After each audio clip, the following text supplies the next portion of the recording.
Welcome to my channel. යාළුවෝ හැමෝම හුඟක් ආදරෙන් පිළිගන්නවා. ඉතින් මං චූටි රෙසිපි එකක් අරන් ආවා. ඔයාලට බලන්න. ඉතින් ඔයාලා හැමෝම මේක බලන්න.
මේ ටෙම්පරාදුවට දැන් අපි බටු කෑලි ටික එකතු කරගන්නවා. එකතු කරගෙන හොඳට කලවම් කරගන්න. හොඳට කලවම් කරලා මේකට මම විශේෂ දෙයක් දානවා. මොකද බටු හදද්දී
යාළුවනේ මැල්ලුම් මලවද්දී ගොඩාක් මලවන්න එපා. විනාඩියක් දෙකක් විතර මලව ගන්න. මේ මැල්ලුම් මලවද්දී යාළුවනේ බාන්න දෙකක් එක කොළ පාටටම මලවලා ගන්න ඕන. එතකොට තමයි මේ මැල්ලුමේ ගුණ තියෙන්නේ. පොලුත් ගොඩාක් දාගන්න එපා. එතකොට මැල්ලුමේ ගුණ යනවා. පොල ටිකක් දාගෙන කොළ වැඩිපුර දාගෙන මලව ගන්න. හරිම රසයි. තෙල් මොකවත් දාන්න එපා. නිකම් කටේට දාලා මලවලා ගන්න. හරිම රසයි.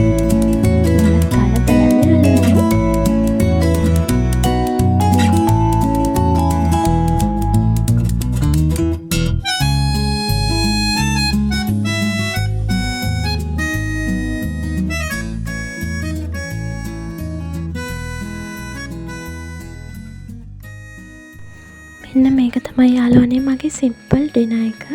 ඉතින් යාළුවනේ මාව අමතක කරන්න නැතුව සබ්ස්ක්‍රයිබ් කරගෙනම යන්න.